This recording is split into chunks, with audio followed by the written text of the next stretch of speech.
तो आज का जो हमारा टॉपिक है चैप्टर 4 में magnetic field on the axis of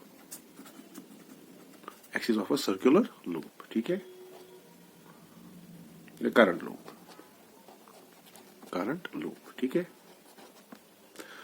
For that, let us consider these axes. This is x-axis, this is your x-axis, this is y-axis, and this is z-axis. ठीक है.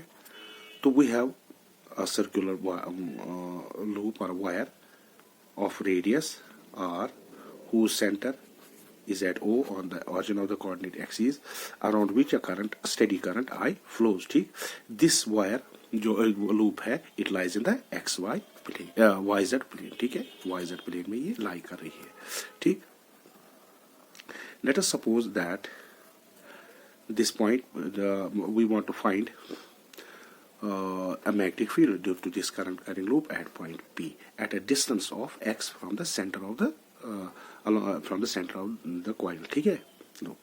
Now let this point be at a distance of r or displacement vector r है from what?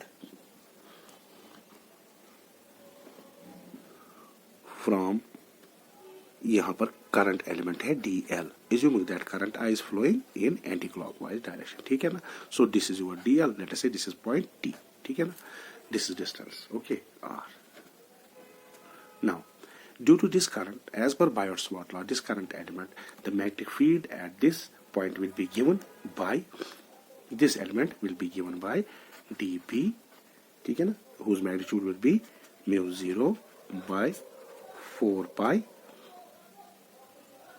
I dl cross r, ठीक है ना, divided by r square. ठीक है. ये है now इसका magnitude. Now dl cross r, that means dl is rotating towards r. ठीक है ना. dl cross जैसे a cross b का होता है as per square rule, right hand square rule. So db will be due to this as per diagonal it will be perpendicular to this, perpendicular to the plane containing dl and r. So db will be in this direction. ठीक है. Now this db can be resolved into components. One, a perpendicular component perpendicular to this x-axis, that will be dB perpendicular, ठीक. And another horizontal direction, that will be dbx, assuming that this angle is alpha. So here it will be dB cos alpha, ठीक. And here it will be dB sin alpha.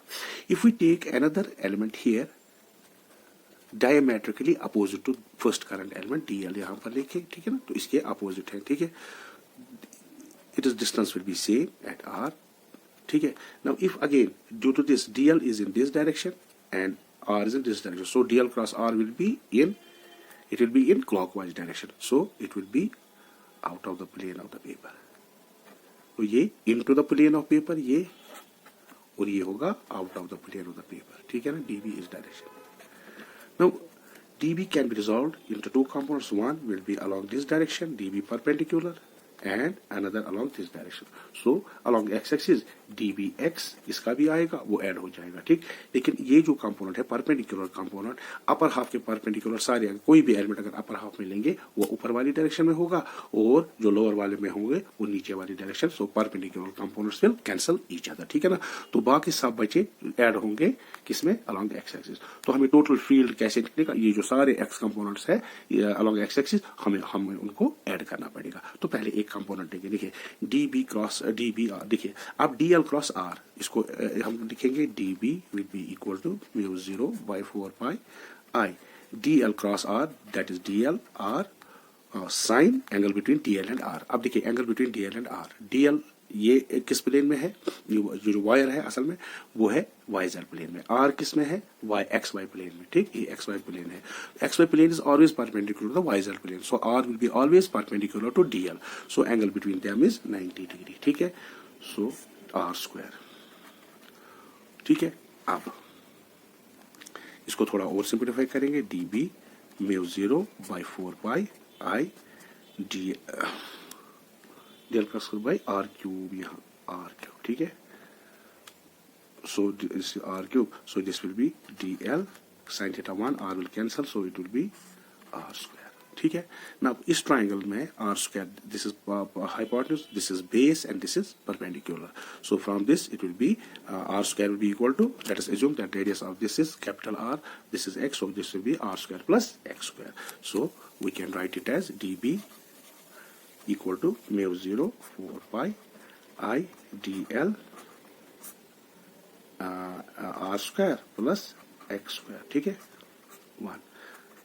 Now अब हमें इस direction में क्या component db x, db तो हमने निकाला, अब रहा cos अल्फा. अब cos अल्फा की बात अगर हम करें तो वो देखिए ये एंगल हमें ढूंढना है, ठीक है ना. अब देखेंगे पहले cos अल्फा. देखिए ये alpha 90, this is perpendicular to what, this, ठीक है ना. सो ये अल्फा है तो ये 90 माइनस अल्फा होगा. अब देखिए ये दो परपेंडिकुलर है तो ये अगर 90 माइनस अल्फा है तो ये आपका हो गया ये अल्फा, ठीक. अब ये दो परपेंडिकुलर है because it is perpendicular x axis, so this will B, ये जो आपका होगा यहाँ पर इस विल बी 90 माइनस अल्फा. ये 90 है, अगर ये अल्फा है ये 90 माइनस, सो ये अल्फा बनेगा, ठीक है ना. सो इसमें से हम cos थीटा ढूंढेंगे, ठीक. किस ट्राइंगल में से, from triangle TOP. So from triangle TOP cos theta. अब ये बेस हो गई OT, बेस कितनी है cos अल्फा, ठीक है ना. अल्फा यहाँ पर है, ठीक है ना. सो ये आपका अल्फा यहाँ है. सो cos अल्फा भी base by hypotenuse, that is base आपका r है, हाइपोटेन्यूज स्मॉल r है. लेकिन स्मॉल r का वैल्यू इस ट्राइंगल से आपको निकलेगा under root of r square plus x square. So this will be equal to r divide by x, r square plus x square raise power 1/2. तो हमारा पूरा जो कंपोनेंट है x कंपोनेंट इस डायरेक्शन में वो क्या है, db, यहां पर लिखता हूं मैं dbx, that is db cos of alpha, ठीक है. सो db हमने निकाला mu 0 by 4 pi IDL r square plus x square into cos का वैल्यू है r divided by r square plus x square raise power 1/2. तो इसको अगर simplify करेंगे it will be mu 0 by 4 pi mu 0 by 4 pi I dl r square plus x square raise power 3/2. 1 raise power 1 और 1/2 that is 3/2, ठीक है. तो ये हो गया एक dbx. लेकिन यहाँ पर सारे dbx निकालने हमें, तो हमें इसको इंटीग्रेट करना पड़ेगा, ठीक है ना. So integrating this it will be equal to, after integrating it will be bx. तो यहाँ क्या बचेगा, देखो ये भी कांस्टेंट है, 4 पाई भी कांस्टेंट है, r भी कांस्टेंट है, x भी कांस्टेंट है. We take a constant distance from this, so it can be taken outside integral, that is we can write this b. यहाँ क्या करेंगे हम, integrate by 4 pi I r square plus x square raise power 3/2, ठीक है ना. अब इसका integral dl.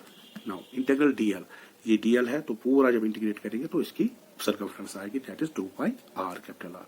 So bx will be equal to mu 0 by 4 pi I r into 2 pi r divided by r square plus x square raise power 3/2, ठीक है.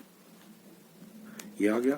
तो इसको और सिंप्लीफाई करते हैं. And the previous equation we get bx is equal to mu 0 by 4 pi I into 2 pi r square by r square plus x square raised power 3/2.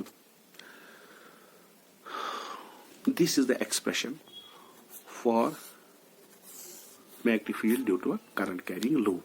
Now this either we can simplify by cutting this, लेकिन हम इसको ऐसे ही रखेंगे क्योंकि इसका value हमें पता है 10⁻⁻⁷. अब रहा देखिए 2 pi r square, it is the area of the loop and this is the current.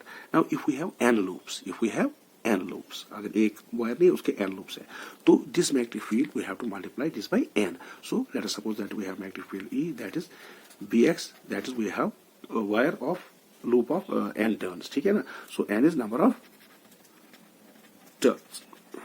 तो ये क्या बनेगा, ये बनेगा b will be equal to n times, so n से हम मल्टीप्लाई करेंगे mu 0 by 4 पाई, मैं अंदर इसको मल्टीप्लाई करूंगा n I 2 pi r square divided by r square plus x square raise power 3/2.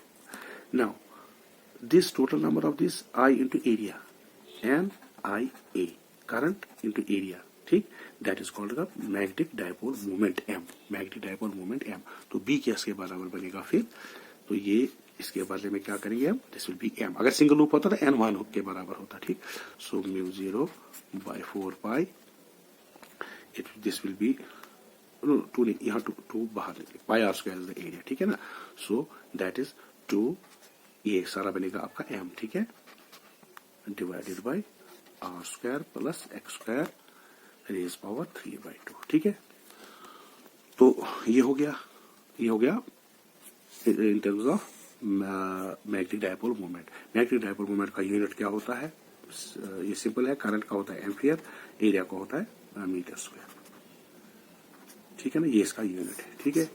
अब इसको हम मजीद इसको थोड़ा और सिंप्लीफाई करते हैं. Now at the centre of the coil, at centre of coil, that is where x is equal to 0. ने हम पीछे आके कॉइल पे जाते हैं. ये यहाँ कॉइल थी, ऐसे थी, तो ये पॉइंट यहाँ से कितना था x. तो जब हम वापस आएंगे सेंटर पे तो ये x is equal to 0, that is at the centre of the coil, ठीक है. So this b will be equal to mu 0 two m by, ये 0 हो जाएगा, दिस विल कैसे will be 4 pi r cube, ठीक है, 4 पाई r क्यूब, ठीक है ना. तो ये है. अब देखिए डायपोल मोमेंट भी कांस्टेंट है, 2 भी कांस्टेंट, रेडियस भी कांस्टेंट है, ये 4 म्यू 0 ये constant. So magnetic field at the centre of the coil is constant, ठीक है ना. इसको अगर वापस ये फॉर्मूला हम देंगे तो देखिए ये सेंटर ऑफ द कॉइल पे क्या निकलता है, ठीक है ना.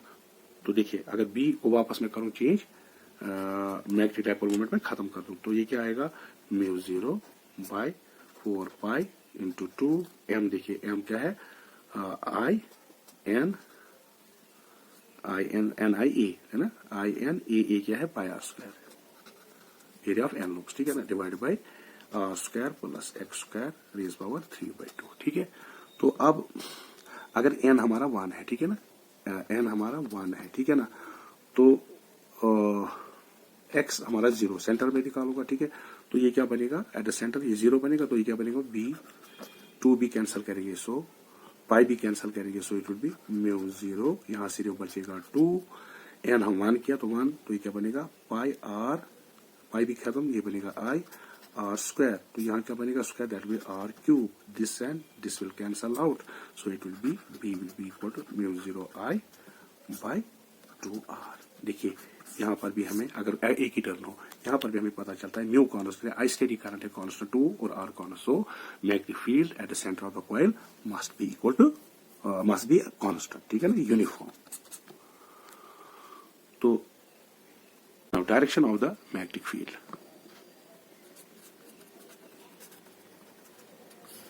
Direction of the magnetic field is given by right hand thumb rule, ठीक है ना, right hand thumb rule, right hand thumb rule. देखिए वो क्या होता है, अगर हमारे पास ये कॉइल है,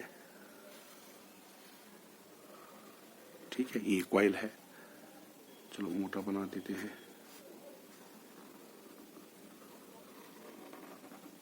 ये कॉइल है, इसमें जो करंट है ऐसे सर्कुलेट करती है आई, ठीक है ना, आई इसमें जा रही है किस डायरेक्शन में, इन anti clockwise direction.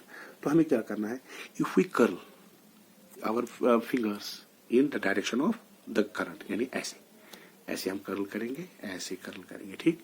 Then direction of the thumb, the direction of the thumb will give you, the direction of the thumb will give you the magnetic field. ऐसे देखिए ये थंब है हमारा,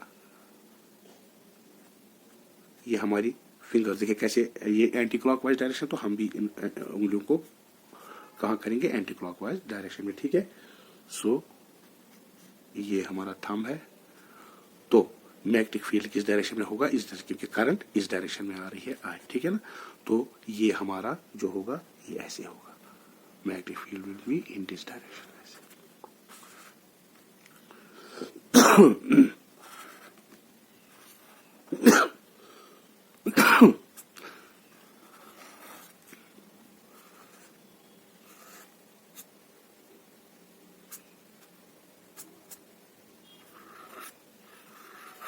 इस डायरेक्शन में होगा, ठीक है ना. ये ऐसे, ये ऐसे, ठीक है। अब देखिए यहाँ पर देखिए सेंटर में लगभग स्ट्रेट लाइंस है ना, तो ये यूनिफॉर्म दिखा था, ठीक है ना। सो ये राइट हैंड थंब रूल है, that is if we curl our fingers of the right hand in the direction of the current, then the direction of the thumb will be given by will be the direction of this. Now, क्योंकि अपर face से हमें देखिए, अगर आपने magnet देखा होगा north hand, south hand, north pole, ठीक है ना। यहाँ पे से बनाता हूँ, this is south pole, north pole. तो मैग्नेटिक लाइंस कहाँ से इमिनेट होती है? नॉर्थ से, और कहाँ चली जाती है? साउथ में, ठीक है ना। तो देखिए एमिनेट कहाँ से हो रहे हैं? अपर फेस से, तो अपर फेस आपका बन गया north pole, and lower face इसका बन गया साउथ पोल। तो इसको याद रखने के लिए इसको याद फिर से यहाँ पर बताओ, अगर हम अपनी राइट हैंड के पाम की उंगलियां हैंड की कर्ल करें इन the direction of the current, the direction of thumb will be the direction of the magnetic field. अगर एंटी क्लॉकवाइज जाती, देखिए ऐसे, तो थंब हमारा नीचे होता, ठीक है ना। अगर ऐसे हमें एंटी क्लॉकवाइज, ठीक है। तो इसकी एक और डायरेक्शन याद करने के लिए ऐसे देखिए, अगर करंट कहाँ जा रही है? एंटी क्लॉकवाइज, तो जो अपर फेस के बारे में, लोअर फेस के बारे में अपर फेस क्या बनेगा? अगर एंटी क्लॉकवाइज डायरेक्शन में जा रही है तो इसको ऐसे सिंबल एक बनता है, देखिए ये नॉर्थ में एन, तो ये जो एंटी क्लॉकवाइज जा रही है तो अपर फेस बनेगा नॉर्थ पोल, अपर फेस बनेगा नॉर्थ पोल, ठीक है। अगर क्लॉकवाइज जा रही है, ठीक है ना, ऐसे, अब क्लॉकवाइज अगर करंट जा रही है, ठीक, तो ये ऐसे जो अपर फेस होगा उसको ऐसे ऐसा हम बनाते, देखिए ये कहाँ जा रही है? क्लॉकवाइज, ठीक है ना, यहाँ एंटी क्लॉकवाइज, तो अपर फेस आपका बनेगा साउथ पोल, ठीक है। ये याद रखने की चीज है। अच्छा, इसका जो मैग्नेटिक ये जो ग्राफ अगर डालेंगे between magnetic field intensity along x axis, ठीक है ना, तो सेंटर पे हमें मैक्सिमम आता है। जो सेंटर पे आया था वो क्या आया था? हमें सेंटर पे जो आया था magnetic field mu 0/2 I by R, ये आया था ना, म्यू 0 I/2R। तो ये मैक्सिमम वैल्यू है, ठीक है ना, मैक्सिमम वैल्यू आता है सेंटर पे, तो वो ऐसे आएगा। फिर जब सेंटर से हम पार होते हैं तो फील्ड का वैल्यू कम कम हो जाता है, left side of the ring में भी और राइट साइड, पीछे भी और आगे भी। जैसे रिंग बनाई थी हमें, यहाँ पर भी फॉल होगा और यहाँ पर भी फॉल होगा, सेंटर पे मैक्सिमम होगा ऐसे, यहाँ से फिर फॉल ऐसे होगा, मैग्नेटिक फील्ड बी, ठीक है। ये हो गया आपकी डिस्टेंस एक्स, ठीक है। ये हो गया। अगर हमारे पास एक ये सेमी सर्कुलर लूप है, ठीक है ना, कभी पूछा जाता है, इसमें स्टेडी करंट आई ऐसे आ रही है, ठीक, तो फिर ऐसे चली जा रही है। बताओ what will be the magnetic field produced by the straight part of this and the semi circular part. देखिए ये जो करंट है, जो मैग्नेटिक फील्ड का हमें होता है, जो अगर हम एलिमेंट लेंगे डीएल, तो वो क्या होता है? डीएल क्रॉस आर, ठीक है ना। लेकिन यहाँ पर आर भी इसी डायरेक्शन में, सो DL cross it will B 0, क्योंकि डीएल और आर इसी डायरेक्शन में, so theta will be 0। So magnetic field produced by state conductor on its axis, और उसी पर वो होगा 0। अब ये इस पे कितना होगा? ये होगा, देखिए पहले ये करंट किस डायरेक्शन में जा रही है? ऐसे, तो फील्ड होगा नीचे डाउनवर्ड्स, ऐसे दिखाएंगे हम फील्ड, ठीक है ना। और क्या होगा? वो होगा जो सेंटर पे भी हमने देखा, म्यू 0/2 I by R, इसका हाफ होगा, ठीक है ना, इसका हाफ। तो अगर ऐसे कॉइल जाती, ये स्ट्रेट कंडक्टर है, ये ऐसे जाती, बिल्कुल इसमें भी ऐसे करंट अगर ऐसे, तो यहाँ इसकी वजह से जो मैग्नेटिक फील्ड होगा 0, क्योंकि स्ट्रेट है, डीएल भी उसी डायरेक्शन में, यहाँ पर भी 0। लेकिन इसमें क्या जा रही है करंट? इसमें करंट जा रही है अब एंटी क्लॉकवाइज, तो एंटी क्लॉकवाइज जब जाएंगे, जो थंब होगा हमारा ऊपर होगा, so magnetic field will be outwards, तो वो भी आधा ही होगा, लेकिन its direction will be out of the plane of paper, here it will be into the plane of paper, ठीक है।